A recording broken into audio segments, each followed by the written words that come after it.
Let's determine all the x values in this interval which satisfy the above inequalities. To facilitate the solution, we apply the following logical considerations to the inequality on the right. We would apply this property to the inequality usually and proceed as always. However, what does this function tell us exactly?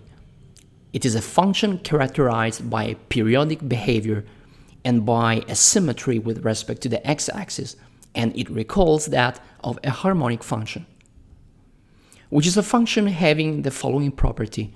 For every constant t larger than 0, which is known as period of the function, this relation holds.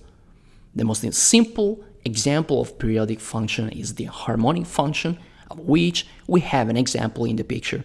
A harmonic function, which is characterized by an amplitude, a frequency, and a period as said, stems from mechanical oscillatory motion, which is called simple harmonic motion, whose study is at the very foundation of engineering structural vibration. Suppose this point mass of mass m moves along a straight line under the force F, which is proportional to the distance s. The simple harmonic motion can be captured through this ordinary differential equation and, of course, the associated initial state, which helps determine the mechanical state of the point mass, that is, its position, the velocity, and acceleration.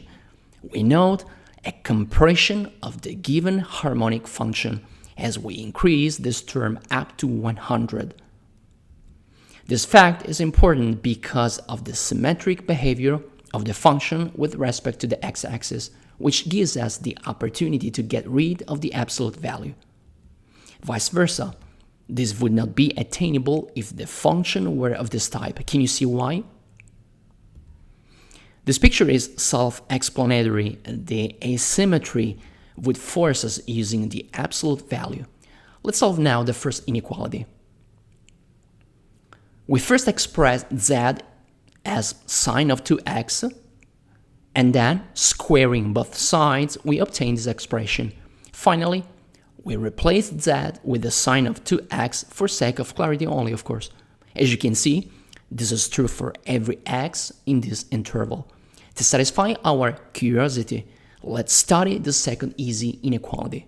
We divide both sides by 2 and then we give a look at the unit circle. Square root of 2 over 2 is represented by this distance, and therefore the inequality holds within the region bounded by these 2 points. In other words, the above inequality holds for all x values in this interval, which leads us to the consideration that the initial system of inequalities can never hold in these 2 regions of the real number system. 2 additional data points are provided by this inequality. The first of which stems from the idea that being less than or equal to the absolute value of a quantity requires x to take on values that make the cosine less than 0, which is true for every x in this interval. We can summarize the intervals whose values satisfy the inequalities so far discussed.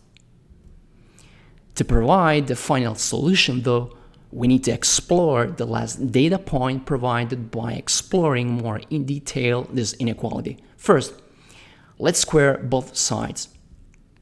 Then we divide them by 2 and we rearrange them like this. Finally, we apply the known trigonometric formula that converts 1 into a sum of cosines and sines squares. We need one more step to polish further the inequality, which entails applying the double angle formula that you learned at school. Using the property of the absolute value, we rewrite the inequality like this. The absolute value of the cosine of 2x is less than or equal to minus cosine of 2x.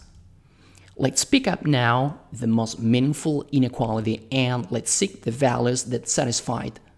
As you know, the cosine is negative in this region. We can express this analytically through these inequalities, which account for an additional term that depends on k, which can take on natural values, including 0.